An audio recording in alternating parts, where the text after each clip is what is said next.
கடந்த காலங்களைப் போல் பதவி நிலைகளை பாராது நீதிமன்றங்கள் சுயாதீனமாக செயல்படுகிறது சாணக்கியர். உயர் பாதுகாப்பு வலயத்தில் உள்ள காணிகளை விடுவிக்க வலியுறுத்தி இன்றும் போராட்டம்.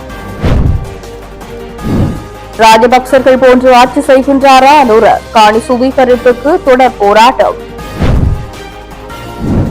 அவசரமாக இடமாற்றப்படும் மகர சிறைச்சாலை கைதிகளினதும் அதிகாரிகளினதும் உயிர்களுக்கு ஆபத்து. சிறைச்சாலைகளில் வெடிக்கும் மோதல் நிர்வாகத்தின் தவறு இது ஐக்கிய மக்கள் சக்தி குற்றச்சாட்டு.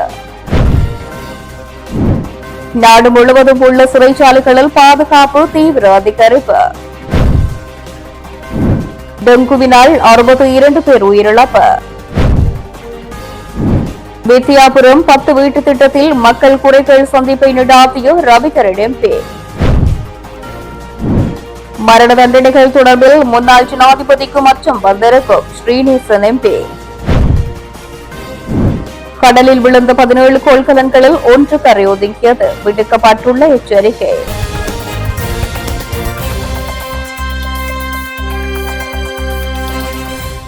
கடந்த காலங்களைப் போல் இல்லாமல் தற்போது பதவி நிலைகளை பாராமல் நீதிமன்றங்கள் சுயாதீனமாக செயல்பட்டு பல தீர்ப்புகளை வழங்கி வருவது வரவேற்புக்குரியது என மட்டக்களப்பு மாவட்ட இலங்கை தமிழரசு கட்சி பாராளுமன்ற உறுப்பினர் ராசாணக்கியன் தெரிவித்தார். பாதுகாப்பு அமைச்சராக இருந்து முப்படைகளுக்கும் ராணுவத்தினருக்கும் பொறுப்பாக இருந்த முன்னாள் ஜனாதிபதி மைத்திரிபால சிறிசேன இன்று எதுவுமே அறியாதவர் போல அறிக்கைகளை வெளியிட்டுக் கொண்டு பாடல்களை பாடிக்கொண்டும் கோமாளி போன்று சுற்றிக் கொண்டிருப்பதாகவும் அவர் தெரிவித்தார். மட்டக்களப்பு களுவாஞ்சிக்குடியில் உள்ள அவரது அலுவலகத்தில் இன்று நடைபெற்ற ஊடகவியலாளர் சந்திப்பிலேயே அவர் இதனை தெரிவித்தார். நீதிமன்றத்திலே வழங்கப்படுற ஒரு தீர்ப்பு சம்பந்தமாக நாங்கள் விமர்சனங்கள் சொல்ல முடியாது. ஆனால் இந்த ஈஸ்டர் குண்டுவெடிப்பு சம்பந்தமாக இன்னும் பலர், அதாவது சரி, அந்த நேரத்திலே பாதுகாப்பு அமைச்சராக இருந்த மைத்ரிபால சிறிசேன இன்றும் ஒரு கோமாளியை போல அங்கிங்க சுற்றி திரிகிறார். அறிக்கைகள் கொடுக்கறதும் பாட்டு படிக்கிறதும் நீங்கள் பார்த்துருப்பீங்க காணொலியிலே. அவர் தான் அந்த நேரத்தில் பாதுகாப்பு அமைச்சராக இருந்தவர், இராணுவத்துக்கு அனைவருக்கும் பொறுப்பாக இருந்தவர் அவர்தான். அந்த நேரத்திலே பிரதமராக இருந்தவர் இருக்கின்றார் ரணில் விக்ரமசிங்க அவர்கள். அதே போலதான் பரவலாக குற்றச்சாட்டுகள் முன்வைக்கப்பட்டும் கோட்டாபய ராஜபக்ஷ அவர்கள் இந்த தாக்குதலால் அவருக்கு பெனிஃபிட் கிடைச்சது, அதாவது இந்த தாக்குதலினூடாக அவர் லாபம் அடைந்தார் என்று சொல்லப்படுகின்றது. இது சம்பந்தமாக தற்பொழுது சிறையிலே புள்ளியானவர்கள் இருக்கின்றார்கள். நான் நினைக்கின்றேன் இந்த இவர்களுக்கு எதிரான வழக்குகளுடைய தீர்ப்புகளும் வந்த பிறகுதான் இந்த ஈஸ்டர் குண்டுவெடிப்பு சம்பந்தமான முழுமையான ஒரு பார்வையை நாங்கள் பார்க்க முடியும். ஆனால் கடந்த காலத்திலே இல்லாதவாறு தற்பொழுது பதவி நிலைகளை பாராமல் நீதிமன்றங்களூடாக பல தீர்ப்புகள் வருதுன்றதை எங்களுக்கு பார்க்கறதுக்கு தெரிகின்றது. நீதிமன்றங்கள் சுவாதீனமாக தீர்ப்புகளை வழங்குகின்றது என்று நாங்கள் ஏற்றுக்கொள்கிறோம். யாழ்ப்பாணம் வலிவடக்கு உயர் பாதுகாப்பு வலயத்தினுள் உள்ள தமது காணிகளை விடுவிக்குமாறு வசாவிளான் மக்களும் இன்றைய தினம் ஞாயிற்றுக்கிழமை போராட்டத்தில் ஈடுபட்டுள்ளனர். வலிவடக்கில் இருந்து 1990ஆம் ஆண்டு யூன் மாதம் வெளியேற்றப்பட்ட மக்கள் 36 வருடங்கள் கடந்தும் அவர்களின் சொந்த இடங்களுக்கு மீள திரும்ப அனுமதிக்கப்படவில்லை. குறித்த பகுதிகள் ராணுவ உயர் பாதுகாப்பு வலயம் என பிரகடனப்படுத்தப்பட்டுள்ள நிலையில் அப்பகுதி மக்கள் தமது சொந்த காணிகளுக்கு திரும்ப முடியாத நிலையில் வாடகை வீடுகளிலும் நண்பர்களின் வீடுகளிலும் வசித்து வருகின்றனர். யுத்தம் நிறைவடைந்து 17 வருடங்களாக தம்மை தமது சொந்த இடங்களுக்கு செல்ல அனுமதிக்குமாறு கோரி போராடி வருகின்றனர்.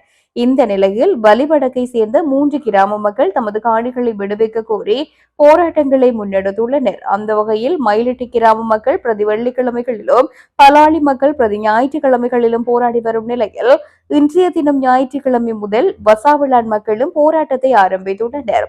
தேசிய மக்கள் சக்தி அரசாங்கம் ஆட்சிக்கு வந்து இதுவரையிலான காலப்பகுதியில் யாழ் மாவட்டத்தில் சுமார் 60 ஏக்கர் காணியை விடுவிக்கப்பட்டுள்ளமை குறிப்பிடத்தக்கது.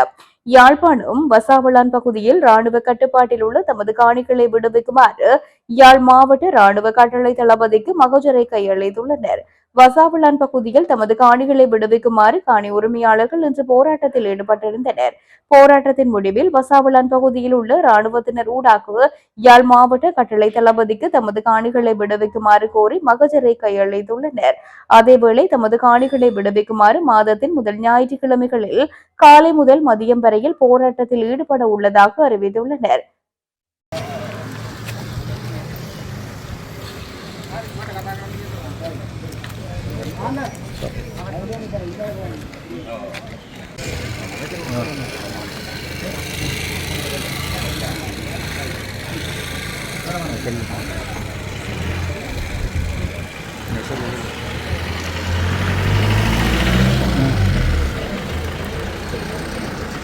என்ன சொன்ன சொல்லு. 2000க்கும் மேற்பட்ட ஏக்கர் காணி அரசாங்கத்தினாலே இராணுவ தேவைகளுக்காக அபகரிக்கப்பட்டிருக்கிறது, சட்டவிரோதமாக அபகரிக்கப்பட்டிருக்கிறது. ஏராளமான மக்களுடைய வாழ்விடங்களை சூறையாடி இந்த இராணுவ முகாம்களும் இராணுவ குடியிருப்புகளும் இராணுவ வைத்தியசாலைகளும் அமைக்கப்பட்டிருப்பதோடு மட்டுமல்லாமல் எங்களுடைய பொதுமக்களுடைய காணிகளிலே விவசாயம் செய்கின்ற கொடுமையும் இங்கே அரங்கேறிக் கொண்டிருக்கிறது. கடந்த 40 ஆண்டுகளாக ஓய்வின்றி இந்த மக்கள் போராடி கொண்டிருக்கிறார்கள். கடந்த 2009ஆம் ஆண்டு யுத்தம் நிறைவடைந்த பிறகு கிட்டத்தட்ட 17 ஆண்டுகளாக மீண்டும் தங்களுடைய நிலத்துக்கு செல்வதற்காக அவர்கள் போராடி கொண்டிருக்கிறார்கள். இந்த போராட்டத்துக்கு இதுவரை நியாயம் கிடைக்கவில்லை, நீதி கிடைக்கவில்லை. தொடர்ந்து எங்களுடைய மக்கள் அகதிகளாக வாழ்ந்து கொண்டிருக்கிறார்கள். உண்மையிலே சொல்ல வேண்டுமாக இருந்தால் கொழும்பிலே தென்னிலங்கையிலே ஏராளமான இராணுவ முகாம்கள் இருக்கின்றன. ஆனால் பொதுமக்களுடைய தென்னிலங்கையிலே சிங்கள மக்களுடைய காணிகளை அபகரித்தது கட்டப்படவில்லை. அங்கே கட்டுநாயக விமான நிலையம் இருக்கிறது, அங்கே ரத்மநானிலே விமான நிலையம் இருக்கிறது. விமான ஓடுதளத்துக்கு பக்கத்திலே வீடுகள் இருக்கின்றன. விமான ஓடு நிலையம் ரோட்டாலே போகின்ற பொழுது பார்க்கக்கூடியதாக இருக்கிறது. ஆனால் இங்கே இருக்கக்கூடிய ஒரு சிறிய ஒரு பலாலி விமான நிலையத்துக்காக 2000 ஏக்கர்களை சூறையாடி வைத்திருப்பது என்பது ஏற்றுக்கொள்ள முடியாது. உடனடியாக இந்த மக்களுடைய இடம் விடுவிக்கப்பட வேண்டும். இங்காலே திரும்பி பார்த்தால் பின்னாலே திரும்பி பார்த்தால் பட்டை காடுகளாகத்தான் இருக்கின்றன. இந்த பட்டை காடுகளை அடைத்து வைத்துக் கொண்டு தமிழ் மக்களுடைய காணிகளை விடுவிக்க மாட்டோம் என்று இந்த அரசாங்கம் சொல்லுமாக இருந்தால் அது இனவாதத்தை தவிர வேறு எதுவுமே இருக்க முடியாது. தமிழ் மக்களுடைய நிலத்திலே அவர்களை விட வேண்டும் என்ற ஒரு எகத்தாளம், ஒரு இனவாதம் மட்டுமே இங்கே தொக்கியிருக்கிறதே தவிர ஆட்சிகள் மாறலாம். எத்தனையோ ஆட்சியாளர்கள் வந்து விட்டார்கள், எத்தனையோ கட்சிகள் ஆட்சிப்படத்துக்கு வந்து விட்டது. யுத்தம் நிறைவடைந்து 17 ஆண்டுகளிலே 4க்கும் மேற்பட்ட ஆட்சியாளர்கள் ஆட்சிப்படத்துக்கு வந்திருக்கிறார்கள். ஆனாலும் எங்களுடைய மக்களுடைய அவலங்கள் இதுவரை தீர்க்கப்படவில்லை. எல்லாமே சட்டவிரோதம். 2013ஆம் ஆண்டு வர்த்தமானி பிரசுரம் வெளியிடப்பட்டது 6000 ஏக்கர்களுக்கு. ஆனால் இன்று படிப்படியாக விடுவிக்கப்பட்டிருந்தாலும் அந்த சட்டமான பிரசுரத்தினுடைய வலி எவ்வளவு என்பது கேள்விக்குறியான ஒரு நிலைமையில் தான் இருக்கிறது. ஆகவே எங்களுடைய காணிகளில் வைத்தியசாலையை கட்டலாம் என்றால், எங்களுடைய காணியிலே அரசாங்கம் ராணுவம் விவசாயம் செய்யலாம் என்றால் ஏன் சொந்த மக்களுக்கு அந்த அருகதை இல்லையா என்பதுதான் எங்களுடைய கேள்வியாக இருக்கிறது. ஆகவே எந்தவித நிபந்தனைகளுமின்றி எந்தவித காலதாமதங்களுமின்றி உடனடியாக எங்களுடைய மக்களுடைய காணிகள் விடுவிக்கப்பட வேண்டும். மிக ஒட்டுமொத்தமாக வலிகாமம் வடக்கிலே இருந்து அகதிகளாக வாழ்கின்ற அனைத்து மக்களும் ஒன்றாக இணைந்து ஒரு வலுவான போராட்டத்தை செய்ய வேண்டும் என்பது என்னுடைய கோரிக்கையாக இருக்கிறது. சற்று தொலைவிலே பலாலி மக்கள் போராடி கொண்டிருக்கிறார்கள், அதுக்கு சற்று தொலைவிலே மயிலிட்டி மக்கள் போராடி கொண்டிருக்கிறார்கள். ஆகவே எல்லா மக்களும் ஒன்றிணைந்து ஒரு வலுவான இந்த 2000 ஏக்கர்களை விடுவிக்க சொல்லி நாங்கள் ஒரு வலுவான போராட்டத்தை எதிர்காலத்திலே முன்னெடுக்க வேண்டும் என்பது என்னுடைய கோரிக்கையாக இருக்கிறது. வெறுமனே இந்த 2000 ஏக்கர்கள் நிலப்பரப்பிலே வெறும் 300 ஏக்கர்கள் தான் அரச காணிகளாக இருக்கிறது. அந்த அரச காணிகளை விட்டு மிச்ச 2000 ஏக்கர்களை 1600 ஏக்கர் நிலத்தை உடனடியாக விடுவிக்க வேண்டும். அது பொதுமக்களுடைய சாதாரண மக்களுடைய வாழ்விடம். ஒவ்வொரு தமிழ் மக்களுக்கும் ஒவ்வொரு குடிமக்களுக்கும் ஒரு ஏக்கம் இருக்கும். தன்னுடைய இறுதி காலத்தை தன்னுடைய சொந்த பூமியிலே, தன்னுடைய சொந்த வீட்டிலே, தன்னுடைய சொந்த இடத்திலே தன்னுடைய உயிரை போக்க வேண்டும் என்கின்ற வேணவாய் இருக்கும். தன்னுடைய குல தெய்வத்தை கும்பிட வேண்டும் என்ற வேணவாய் இருக்கும். தன்னுடைய சொந்த பாடசாலையை சென்று பார்க்க வேண்டும் என்ற ஏக்கம் இருக்கும். ஆகவே இவற்றை புரிந்து கொண்டு உடனடியாக எங்களுடைய மக்களுடைய காணிகளை விடுவிக்க வேண்டும் என்று நான் இந்த சந்தர்ப்பத்திலே வேண்டுகோள் விடுக்கின்றேன். நன்றி. சொந்த வீட்டை சொந்த நிலத்தை இழந்து புலம்பெயர்வது என்பதும் இடம்பெயர்வது என்பதும் மிக பெரும் வலி. இந்த மக்கள் வயாவிலான் போராட்டத்தில் இன்று ஈடுபட்டுக் கொண்டிருக்கின்ற மக்கள் 35 வருடங்களுக்கு மேலாக தங்கள் சொந்த மண்ணை விட்டு வாடகைக்கு அல்லது பிற வீடுகளில் ஒன்று குடித்தனமாக வாழ்ந்து கொண்டிருக்கின்றார்கள். இந்த அரசாங்கம் பதவிக்கு வருகின்ற பொழுது தான் ஏதோ தமிழ் மக்களுக்கு நல்லது செய்வேன் என்கின்ற நம்பிக்கை ஊட்டி வாக்குகளை பெற்று ஆட்சி பீடம் ஏறியதற்கு பிறகு செய்தது அத்தனையுமே நம்பிக்கை துரோகம்தான். கடந்த ஆட்சியாளர்களுக்கும் தங்களுக்கும் இடையில் எந்த விதமான வேறுபாடும் இல்லை என்று சொல்லி பல தடவைகள் அவர்கள் நிரூபித்திருக்கின்றார்கள். அதில் ஒன்றுதான் இந்த காணி விடுவிப்பை அவர்கள் தடங்கலாக இருப்பதுமாகும். ஊருக்கே சோறு போட்ட மக்கள், ஊருக்கே உணவு போட்ட மக்கள் இன்று அவர்களது காணிகளில் இராணுவம் பயிர் செய்து அதை விற்று சம்பாதித்துக் கொண்டிருக்க இவர்கள் ஏனியோரிடம் கையேந்தி வாழ வேண்டிய துர்ப்பாக்கிய நிலைக்கு வந்து தள்ளப்பட்டிருக்கின்றார்கள்.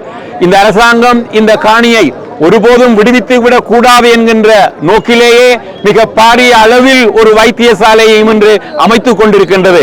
எங்களை பொறுத்தவரையில் உடனடியாக அனைத்து காணிகளும் எந்தெந்த இடங்களில் எல்லாம் இராணுவம் மக்களுடைய காணிகளை அபகரித்து வைத்திருக்கின்றதோ அவ்வளவு காணிகளையும் விடுவித்து அந்த மக்களை தங்கள் சொந்த நிலங்களில் மீளவும் குடியேறி இயல்பு வாழ்க்கைக்கு திரும்புவதற்கு அனுமதிக்க வேண்டும். சொந்த காணியிலே இராணுவம் எந்தவித அனுமதியும் இல்லாமல் வைத்தியசாலை ஒன்றை கட்டி வருகின்றது. இது நான் நினைக்கின்றேன் கொரோனா காலத்திலே தான் இந்த வைத்தியசாலை தற்காலிகமாக ஆரம்பிக்கப்பட்டது. அதற்கு முன்னால் அது ஒரு விளையாட்டு பிஓசி கிளப்பாக இருந்து என்றுதான் இராணுவ வைத்தியசாலையாக மாற்றப்பட்டிருக்கின்றது. இந்த வைத்தியசாலை கட்டுமானங்களை நிறுத்துமாறு கௌரவ முன்னாள் பாராளுமன்ற உறுப்பினர் செல்வராஜா கஜேந்திரன் அவர்கள், மற்றது பாராளுமன்ற உறுப்பினர் கஜேந்திரகுமார் பொன்னம்பலம் அவர்கள் பாராளுமன்றத்தில் கூட கதைத்திருந்தார்கள். ஸ்ரீதரன் அவர்கள் கௌரவ பாராளுமன்ற ஸ்ரீதரன் அவர்களும் கதைத்திருந்தார்கள். ஆனால் இதுவரைக்கும் நிறுத்தப்படவில்லை. இந்த இராணுவம் வைத்தியசாலை என்பது அனுமதியற்ற கட்டிடம். அதாவது இராணுவ வைத்தியசாலை அனுமதியற்ற கட்டிடம். எங்களிடம் எந்த விதமான அனுமதியும் பெறப்படவில்லை. பிரதேச சபையில் கூட அனுமதியும் பெறப்படவில்லை. ஆகவே அனுமதியற்ற கட்டிடம். இராணுவம் வைத்தியசாலை என்பது சட்டவிரோதமான கட்டிடம். அதனை அகற்றப்பட வேண்டும். எங்களுக்கு காணி திருப்பி வழங்கப்பட வேண்டும் என்ற எங்களுடைய காணி எங்களுக்கு வேணும். இது எங்களுடைய பரம்பரை காணி. ஆகவே எங்களுடைய சொந்த காணியை நாங்கள் கொடுத்துவிட்டு வேற காணிக்கு போறதற்கு நாங்கள் தயாரில்லை. ஆகவே எங்களுடைய சொந்த காணியை எங்களுக்கு தர வேண்டும். கடந்த காலத்தில் இருந்த அரசாங்கத்தை போலதான் இந்த அரசாங்கம். கடந்த காலத்தில் இருந்த அரசாங்கம் இதே மாதிரித்தான் மக்களுடைய காணி மக்களுக்கு சொந்தம் என்று ஏமாற்றி கொண்டு வந்தது.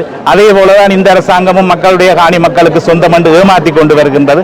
ஆகவே நாங்கள் அனைவரும் கேட்கின்றோம், வசாவளான் காணி மண் உட்பட, வசாவளானிலே நாங்கள் வாழ்ந்த பூமி, அந்த மண் உட்பட எங்களுடைய முழு காணிகளும் விடுவிக்கப்பட வேண்டும். நாங்கள் இராணுவ வைத்தியசாலைக்கோ இராணுவத்துக்கோ நாங்கள் காணி கொடுக்கிறதுக்கு தயார் இல்லை.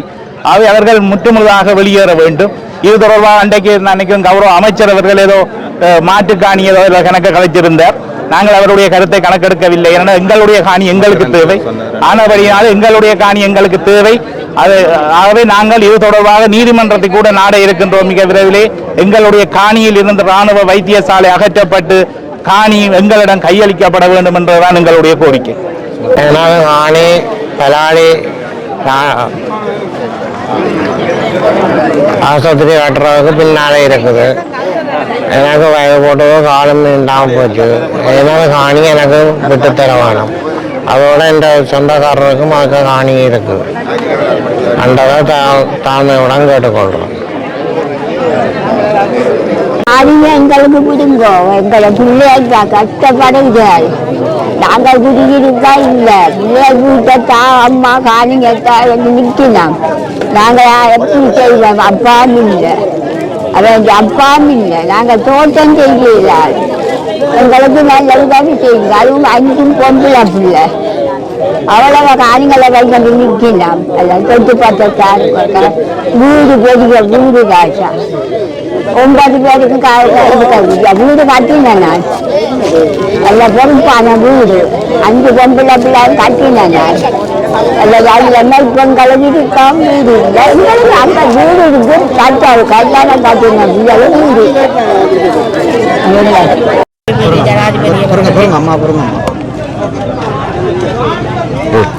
மாண்புமிகு ஜனாதிபதி அவர்களே, நாங்கள் இன்று 40 வருஷத்துக்கு மேலாக நாங்கள் எங்களோட இடங்களை விட்டு நாங்கள் இடம்பெயர்ந்து போய் இன்னும் நாங்கள் சொந்த நாட்டில் சொந்த இடத்துல நாங்கள் அகதிகளாக வாழ்ந்து கொண்டிருக்கிறோம். எங்களுக்கு எங்களோட மக்கள் நிறைய பேர் அகதிகளாக வாழ்கிற கட்டத்தில் எங்களுக்கு சொந்தமாக இடமும் இல்லை, ஒரு வீடும் இல்லை, ஒன்றும் இல்லை. நாங்கள் வீடு மாறி மாறி போய்கொண்டு எவ்வளோ கஷ்டத்தை அனுபவித்து கொண்டு நாங்கள் இருக்கிறோம். வயல் செய்கிற தோட்டம் செய்கிற மக்கள் எல்லாம் வந்திருந்து கொண்டு அவைகளுக்கு தோட்டம் செய்ய முடியலை. எங்களுக்கு எந்த ஒரு உதவியும் இல்லை. நாங்கள் எவ்வளவோ கஷ்டத்தின் மத்தியில் நாங்கள் வாழ்ந்து கொண்டிருக்கிறோம். தயவு செய்து ஜனாதிபதி அவர்களை உங்களை நாங்கள் தேர்ந்தெடுத்தது நீங்கள் எங்களுக்கு ஒரு விடிவு காலத்தை எங்களுக்கு தருவீங்கள் என்று தான் நாங்கள் நம்பி உங்களுக்கு நாங்கள் ஓட்டு போட்டு உங்களை நாங்கள் கவர்மெண்ட் எடுத்து நாங்கள் அதனால் நீங்கள் எங்களுக்கு எங்களோட இடத்த விடுறோம்னு சொன்னீங்க. நாங்கள் நம்பினோம். இப்போ எத்தனை வருஷம் நம்பி எங்களால் இனி நம்ப முடியலை. எங்களால் உங்களை நம்ப முடியாமல் இருக்கிறது. தயவு செய்து நீங்கள் இருக்கும்போதே எங்களுக்கு எங்களோட இடத்தை எங்களோட சொத்தை எங்களுக்கு தந்து நீங்கள் விடணும். எங்களுக்கு இருக்கே இல்லை, எங்களுக்கு எங்கேயுமே இருக்க முடியாத நிலைமையில் இருக்கிறோம். எங்களோட சொந்த மண்ணை, எங்களோட ஆலயங்களை, எங்களோட பாடசாலைகளை, எங்களுக்கு ஐஸ் ஃபேக்ட்ரி இருக்குது. எல்லாத்தையும் நீங்கள் எங்களுக்கு விட்டு தரணும். ஜனாதிபதிகளே உங்களை தாழ்மையுடன் கேட்டுக்கொள்கிறோம். மக்கள் ரீதியாக மக்கள் எல்லாரும் கேளுங்க. எங்களுக்கு நீங்கள் எங்களோட இடங்களை எங்களோட சொத்துக்களை எங்களுக்கு மீட்டு தர வேணும். உங்களால் மட்டும்தான் முடியும். வேறு எந்த இதாலையும் எங்களுக்கு தர முடியாதுன்றது எங்களுக்கு தெரியும். எங்களுக்கு தெரிந்ததுனால உங்களையே நாங்கள் நாடினாங்கள். அதனால் நீங்கள் எங்களை சொத்தை எங்களோட பூமியில் சும்மா இருக்கிற பூமி சும்மா தான் இருக்குது. நீங்கள் எந்த பலனும் பெறவில்லை. சும்மா தான் எங்களோட பூமியில் காடு பற்றி போயிருக்கிறது. தயவு செய்து எங்களோட சொத்துக்களை தந்துடுங்க. நாங்கள் அகதியாக வாழ்ந்தது போதும். இனியும் எங்களுக்கு வீடு அலைய முடியாது. நாங்கள் மிச்சம் கஷ்டப்படுறோம். தயவு செய்து ஜனாதிபதி அவர்களே நீங்கள் இந்த முடிவு எடுத்து எங்களோட சொத்துக்களை எங்கள்கிட்ட தரவணும் என்று தாழ்மையிடம் கேட்டுக்கொள்கிறோம். தேவாலயம் சர்வலிங்கேஸ்வரி எங்களோட சொந்த இடம் வயாளன் சந்தி வயாவலான். இப்போ தக்காளியமாக கொண்ட தெல்லிப்பள்ளையில் இருக்கிறேன். நாங்கள் 1986ஆம் ஆண்டு ஜனவரி மாதம் தைப்பொங்கலுக்கு அடுத்த நாள் புக்கப்பானியை விட்டுட்டு ஓடினாங்க. இட்ட வரைக்கும் எங்களோட காணி விடுவடையில். ஆனால் இடையில் இந்திய இராணுவம் இருந்து கொஞ்ச காலம் இருந்த வீடு எல்லாம் இருந்தது. சேர்ந்து தக்காளியமாக இப்போ வீடுகள் சந்தியில் முழுவதுமே இல்லை. அந்த சந்தி ஏரியாண்டில் வயாவலான் கிழக்கு ஃபுல்லாகவே வீடுகள் எல்லாம் தரமாட்டோம். நாங்கள் 40 வருஷம் வெளிக்கிட்டு இப்படியே ஒவ்வொரு வீடாக வாடகை வீடாக இருந்து பிள்ளைகளை கொண்டு இருந்து இனி வார சந்ததிக்கு எங்களோட நிலத்தை காட்ட வேணும். 40 வருஷம் சொன்னால் எங்களுக்கே இப்போ 65 வயதாச்சு. இனி வார பிள்ளைகள் மூத்தவருக்கு 42 வயதாச்சு.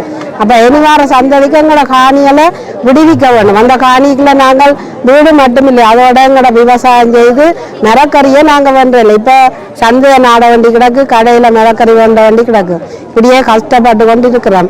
அனுர அரசாங்கமானது காணிகளை விடுவிக்க வேண்டும் என்றுதான் அவர் நடுவே சொல்லி கொண்டிருந்தவர். இனியாதல் கருணம் உந்து எங்களோட காணிகளை விடுவிக்கிறதுக்கு அனுர அரசாங்கம் மிக கருணம் உந்து எங்களோட காணிகளை விடுவிக்கிறது தயவாக கேட்டுக்கொள்கிறோம். வயாவலான் மக்கள் சேர்வாங்க. நன்றி. ஊரில் இந்த வசாவலான் பகுதியில் எனக்கு தெரிஞ்ச 75ஆம் ஆண்டு பிறந்த நான் என்னுடைய 15 வயசில் இங்கேருந்து புழுக்கிட்டு போனான். அதுவரை காலத்துக்கும் எந்த ஒரு மரக்கறியோ அல்லது வெங்காயம் மிளகாயோ நாங்கள் வேண்டினது கிடையாது. எங்களோட வளவுகள் எங்களோட தோட்டங்கள்லேயே இருக்கும். இது ஒரு விவசாயம் சார்ந்த மண். அதனால தான் அந்த நாளையில் கண்ணங்கராயா எங்களோட பாடசாலையை கொண்டிருக்க முதல் யாழ் மாவட்டத்தில் விவசாயம் கல்வியை கொண்டு வந்த பாடசாலை வசாவளம் மத்திய மாத்தியாலம் இன்றைக்கு மத்திய கல்லூரி என்ற பேரில் இருக்குது. அப்படியான நிலப்பரப்புள்ள இடம்தான் இது. அப்படியான மண் வளம். எங்களுக்குள்ள பிரச்சனை என்னென்னு சொன்னால், இன்றைக்கு நாங்கள் அடுத்தவே இந்த காணியில் போய் கூலிக்கு போகிறோம்.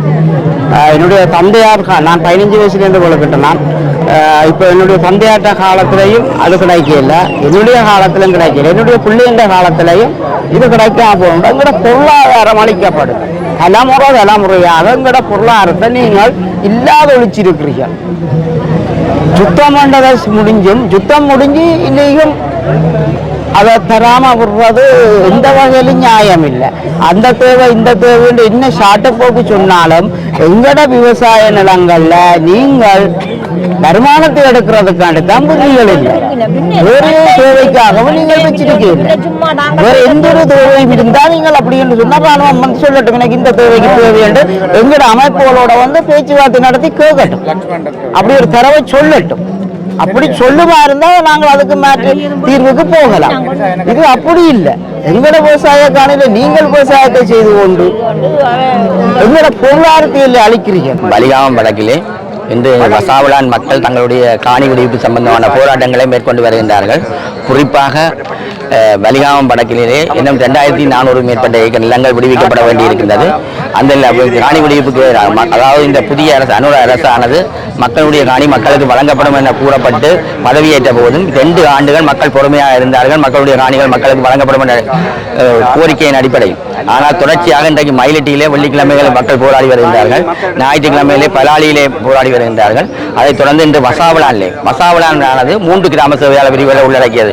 வசாவளான் கிழக்கு, வசாவளான் மேற்கு, பலாலி தெற்கு இந்த 3 கிராம சேவையாளர் பிரிவுகளிலையும் 240 ஏக்கருக்கு மேற்பட்ட நிலங்கள் விடுவிக்கப்பட வேண்டியிருக்கு. குறிப்பாக வசாவளான் சேர்ந்த இந்த மக்கள் இன்றைக்கு நீண்ட காலமாக தங்களுடைய காணிக்கு திரும்ப வேண்டும். அதே போல இந்த வசாவளான் சந்தியிலே இந்த பிரதானமாக வசாவளான் சந்தியிலிருந்து அச்சுவேலி போற வீதியானது திறக்கப்பட்டிருந்தாலும் பாடசாலை ஸ்ரீ வேலுப்பிள்ளை பாடசாலையினுடைய காணிகள் இன்னும் விடுவிக்கப்படவில்லை. அந்த மாணவர்கள் 350 மேற்பட்ட மாணவர்கள் இந்த வசாவளான் மத்திய வித்தியாலய மைதானத்திலே தூசு வடிந்த உதர்களுக்குள்ளே கல்வி கற்று வருகின்றார்கள். எந்த அடிப்படை வசதிகளும் இல்லை. அதே போன்று தனியார் காணிகள் பலாலி வீதியின் கிழக்கு பகுதியிலே முழுமையாக விமான விஸ்தரிப்புக்கு தேவையில்லாத காணிகள். இதிலே இந்த தனியார் காணிகளில் 27 ஏக்கர் நிலங்களில் ராணுவ வைத்தியசாலை கட்டப்பட்டு வருகின்றது. இதை நிறுத்துமாறு மாவட்ட ஒருங்கிணைப்பு குழுவிலே தீர்மானம் எடுக்கப்பட்டு அனுப்பப்பட்டாலும் பிரதேச சபையால் எந்தவித அனுமதியும் இல்லாத இருக்கிற நிப்பாட்ட சொல்லப்பட்ட போதும் இந்த வரை தொடர்ச்சியாக இந்த மற்ற கட்டிடங்கள் நடைபெற்று வருகின்ற நேரத்திலே அண்மையில் வந்த பிரதி பாதுகாப்பு அமைச்சர் யாழ்ப்பாணம் வந்தபோது இந்த வலிகாமம் வடக்கினுடைய பகுதிகளில் வந்தபோது இந்த காணிகளை பார்வையிட்டு விடுவிப்பதற்கான நடவடிக்கை எடுப்பதாக கூறப்பட்ட போதும் பிறகு மாவட்ட ஆளுநர் செயலகத்தில் நடைபெற்ற கூட்டங்களில் விமான விஸ்தரிப்புக்கு தேவை என கூறி இந்த காணிகள் விடுவிக்கப்பட முடியாது என சொல்லி சென்றிருந்தார். ஆனால் அது தவறான விடயமாகும். பலாலி வீதியின் கிழக்கு பகுதியில் எந்த தேவைக்கும் விமான நிலைய விஸ்தரிப்புக்கு தேவையில்லை. குறிப்பாக வசாவளான் கிழக்கு, வசாவளான் மேற்கு, பலாலி தெற்கு பகுதிகளில் எந்த ஒரு காணியும் விமான விஸ்தரிப்புக்கோ இல்லை ராணுவ தேவைக்கோ தேவையில்லாத காணிகள். ஆகவே அந்த காணிகள் உடனடியாக விடுவிக்கப்படும். அதே போல பலாலியினுடைய தெற்கு, அதாவது வசாவளான் கிராமத்தினுடைய ஒரு கிராமம் இருக்க பலாலி தெற்கிலே மக்கள் ஒரு பகுதி குடியேறி இருந்தாலும் அவர்களுடைய பிரதான போக்குவரத்து மார்க்கமாக இருக்கிற இடக்காடு தம்பால ரோட்டு உடனடியாக விடுவிக்கப்பட வேண்டும். அந்த விடுவித்தால் தான் மக்கள் தங்களுடைய பிரதான பாதைக்கு வந்து தங்களுடைய போக்குவரத்துக்களை வேணிய அரசு நிறுவனங்களுக்கு செல்லக்கூடிய இருக்கும். அந்த பாதையும் திறக்கப்படுவதன் மூலம் மக்களுடைய முழுகுடியேற்றம் துரிதப்படுத்தும். அதன் போல மானம்புர பிள்ளையார் கோயில் அவர்களுடைய பாரம்பரியமான கோயில் இன்றைக்கு கும்பிட செல்கின்ற நிலைமையில் அந்த கோயிலை வழிபட்டு முழுமையாக செய்வதற்காக அந்த இடங்களும் விடுவிக்கப்பட வேண்டிய தேவை இருக்குது. அதுக்காக மக்கள் கோரிக்கை வைத்திருக்கிறார். அதை விட பாரம்பரியமாக இந்த பிரதேசங்களில் தோலகட்டி நெல்லிக்கிறதன் உங்களுக்கு தெரிந்திருக்கும். தோலகட்டியான பிரதேசமானது இன்றும் அந்த உற்பத்தி பிரதேசம் இராணுவத்தினுடைய வலயங்களாக காணப்படுகின்றது. உடனடியாக அந்த பிரதேசங்கள் உணவுகளுடைய உள்ளூர் உற்பத்திகளை ஊக்குவிக்கக்கூடிய இந்த உள்ளூர் உற்பத்திகளை ஊக்குவிக்க வேண்டும் என சொல்லுகின்ற இந்த அரசு இந்த மக்களுடைய காணிகளை இராணுவ தேவைக்காக எந்தவித பயன்பாடும் இல்லாமல் வைத்திருப்பதன் மூலம் இந்த உள்ளூர் உற்பத்திகளை தடுக்கிறது. ஆகவே இந்த வசாவளான் கிழக்கு, வசாவளான் மேற்கு, பலாலி தெற்கு போன்ற 3 கிராம சேவையாளர்கள் உள்ளடங்கிய இந்த வசாவளான் மக்களுடைய காணிகள் உடனடியாக விடுவித்து மக்களுடைய முன்குடியேற்றத்தை துரிதப்படுத்த வேண்டும் என கேட்டுக்கொள்வோம். ராஜபக்சர்கள் தமிழர்கள் விடயத்தில் எதை செய்தார்களோ அதையே அனுர அரசாங்கமும் தமிழர்களுக்கு செய்கின்றது என வலிகாமம் கிழக்கு பிரதேச சபை தவிசாளர் தியாகராஜா நரோஷ் தெரிவித்துள்ளார். வலிகாமம் வடக்கு வசாவளான் மக்கள் தமது மீள்குடியேற்றத்தினை வலியுறுத்தி ஆரம்பிக்கப்பட்ட போராட்டத்தின் முதல் நாள் போராட்டத்தில் கலந்து கொண்டு ஊடகங்களுக்கு கருத்து தெரிவிக்கும் போது அவர் மேற்கண்டவாறு குறிப்பிட்டுள்ளார். இதன் பொழுது அவர் மேலும் தெரிவிக்கையில், மக்களின் நிலங்கள் மக்களுக்கே சொந்தம் என ஆட்சிக்கு வந்த அரசாங்கம் மக்களின் உரிமைகளை ஏற்க மறுக்கின்றது. தற்போது ஆட்சியில் இருப்பவர்களும் கடந்த காலத்தில் ஆட்சியில் இருந்த ராஜபக்சர்களையோ அல்லது மாறி மாறி ஆட்சிக்கு வந்த ஏனைய அரசாங்கங்களையோ ஒத்ததாக தாங்களும் சளைத்தவர்கள் இல்லை என்பதை வெளிப்படுத்தி வருகின்றனர். வசாவளானில் அமையப்பெறும் ராணுவ வைத்தியசாலை பொதுமக்களின் காணிகளை ராணுவ அதிகாரங்களை பயன்படுத்தி அங்கு வாழ்ந்த பூர்வீக கிராம மக்களை கட்டாயப்படுத்தி வெளியேற்றிவிட்டு அவர்களை வீடு இல்லாதவர்கள் போன்று முகாம்களில் தங்க வைக்கப்பட்டுள்ளனர். இந்நிலையில் தற்போது அமைக்கப்பட்டு வரும் சட்டங்கள் ஒழுங்கு விதிகளுக்கு புறம்பாக இந்த ராணுவ வைத்தியசாலையை அகற்ற வேண்டும் என மாவட்ட அபிவிருத்தி குழுவில் கொண்டு வரப்பட்ட தீர்மானத்தினை நானே வழிமொழித்தேன். இந்த விடயம் மாவட்ட அபிவிருத்தி குழுவின் அறிக்கையிலும் எனது பெயரை கோடிட்டு காட்டி சகல திணைக்களங்களுக்கும் அனுப்பப்பட்டது. ஆனால் போயா தினங்களில் கூட அங்கு வீரியமான முறையில் கட்டடம் அமைக்கப்படுகின்றது. ஆகவே இங்கே நடப்பவற்றை பார்க்கும் போது வாயால் அரசாங்கம் பலவற்றை பேசினாலும் செயலளவில் ராஜபக்சர்களை ஒத்ததாகவே இருக்கின்றது. நாட்டில் லஞ்சத்தினையும் ஊழலையும் ஒழிக்கின்றார்கள். அதனை நாம் வரவேற்கின்றோம். ஒரு இனத்தின் மீது திட்டமிட்டு மேற்கொள்ளப்பட்ட அரசு நடவடிக்கைகள், படுகொலைகள், இராணுவமயமாக்கம் பற்றி நடவடிக்கை எடுக்கவில்லை. இலங்கையில் வாழும் தமிழர்கள் என்றால் எதையும் செய்ய முடியும் என்ற சிங்கள பேரினவாத மனநிலை இன்றைய ஆட்சியாளர்களின் உள்ளங்களுக்குள்ளும் உள்ளதா என கேள்வி எழுப்புகின்றோம் என்றார். இலங்கை சிறைச்சாலை கட்டமைப்பில் தடுத்து வைக்கப்பட்டுள்ள கைதிகள் மற்றும் அவர்களுக்கு பாதுகாப்பு வழங்கும் அதிகாரிகளது உயிர்களுக்கு பாரிய ஆபத்து நிலை ஏற்பட்டுள்ளதாக குற்றம் சுமத்தப்பட்டுள்ளது. ஸ்ரீலங்கா பொதுஜன பெரமுன கட்சியின் தேசிய அமைப்பாளரும் நாடாளுமன்ற உறுப்பினருமான நாமல் ராஜபக்ச இந்த குற்றச்சாட்டை சுமத்தியுள்ளார். நேற்றைய தினம் மகர சிறைச்சாலையில் இடம்பெற்ற கலவரம் தொடர்பில் ஊடகங்களுக்கு கருத்து வெளியிடும் போதே அவர் இதனை தெரிவித்துள்ளார். சிறைச்சாலையில் இடம்பெற்ற இரண்டாவது வன்முறை சம்பவம் இது என்றும் அவர் சுட்டிக்காட்டியுள்ளார். மிக குறுகிய காலத்தில் இரண்டாவது தடவையாக இவ்வாறான கலவரம் சிறைச்சாலை ஒன்றில் இடம்பெற்றுள்ளது. சிறைச்சாலையில் போதிய அளவு பாதுகாப்பு இல்லை என குற்றம் சுமத்தி நீதி அமைச்சருக்கு எதிராக நம்பிக்கையில்லா பிரேரணை முன்வைக்கப்பட்டு தோற்கடிக்கப்பட்ட பின்னர் கொண்டாட்டங்களில் ஈடுபட்ட நிலையில் இந்த சம்பவம் இடம்பெற்றுள்ளது என அவர் தெரிவித்துள்ளார். இலங்கை சிறைச்சாலை கட்டமைப்பின் சுமார் 43,000 கைதிகள் இருக்கின்றார்கள். அவர்களுக்கு தெளிவாக போதிய அளவு வசதிகள் கிடையாது என தெரிவித்துள்ளார். சிறைச்சாலை ஆணையாளர் நாயகம் ஒருவர் இன்னமும் பதவியில் அமர்த்தப்படவில்லை. தற்பொழுது பதில் சிறைச்சாலை ஆணையாளர் ஒருவரே கடமைகளை மேற்பார்வை செய்து வருகின்றார். ஜனாதிபதியின் தேவைக்கு அமைய சிறைச்சாலை ஆணையாளர் நாயகம் பணி நீக்கம் செய்யப்பட்டதாகவும் ஒரு பொருத்தமான அதிகாரி இதுவரையில் நியமிக்கப்படவில்லை என்றும் குற்றம் சுமத்தினர். இந்த சிறைச்சாலை கட்டமைப்பில் பாரிய சமூக பிரச்சினை உள்ளது. சிறைச்சாலை கைதிகள் மற்றும் அதிகாரிகளின் பாதுகாப்புக்கு பாரதூரமான அச்சுறுத்தல் நிலை உருவாக்கியுள்ளதாகவும் இந்த விவகாரம் தொடர்பில் அரசாங்கம் உடன் நடவடிக்கை எடுக்க வேண்டும் என்றும் கோரிக்கை விடுத்துள்ளார். அவ்வாறு செய்ய தவறினால் இந்த நிலைமை பாரிய சமூக பிரச்சனையாக உருவெடுக்கும் என்றும் நாமல் ராஜபக்ஷ எச்சரிக்கை விடுத்துள்ளார்.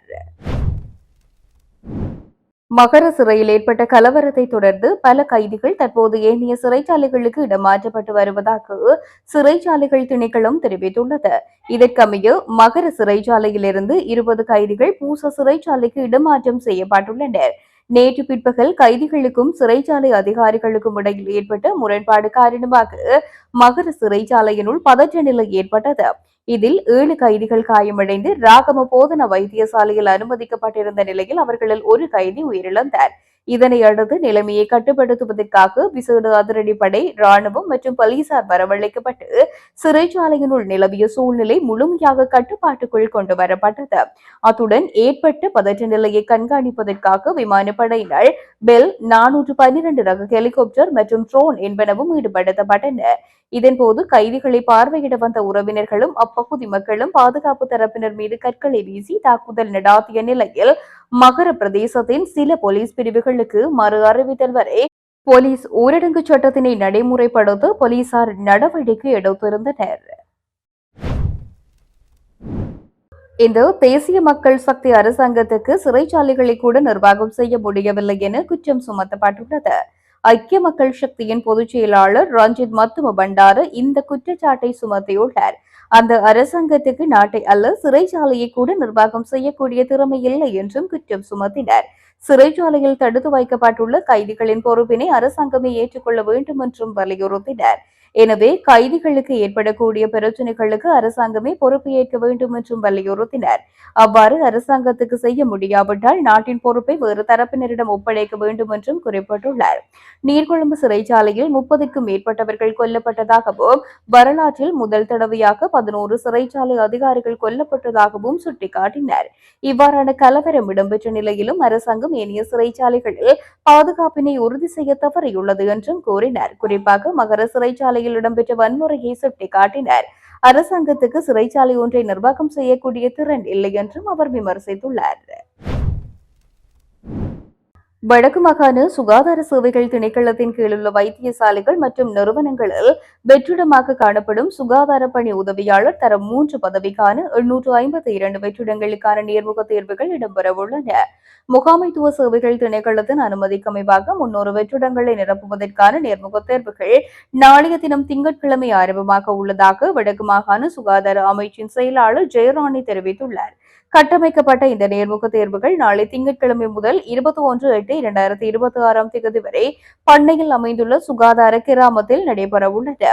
இதற்கென 6 விசேட குழுக்கள் நியமிக்கப்பட்டுள்ளதுடன் தினமும் 3 நேர பிரிவுகளாக இந்த மதிப்பீட்டு நடவடிக்கைகள் முன்னெடுக்கப்பட உள்ளன.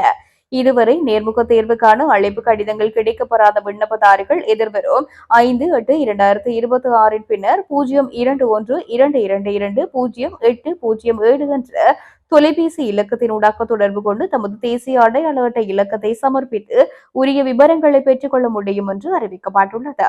இதேவேளை இந்த 300 வெற்றிடங்களுக்காக சுமார் 3548 விண்ணப்பதாரிகள் அளிக்கப்பட்டுள்ள நிலையில் எவ்வித அழுத்தங்களுக்கும் இடமளிக்காமல் அதி உயர் நேர்மை, வெளிப்படைத்தன்மை மற்றும் பொறுப்புணர்வுடன் இந்த ஆட்சேர்ப்பு நடவடிக்கைகள் முன்னெடுக்கப்பட வேண்டும் என வடக்கு மாகாண ஆளுநர் வேதநாயகன் நேர்முக தேர்வு குழுவினருக்கு அறிவுறுத்தல்களை வழங்கியுள்ளார்.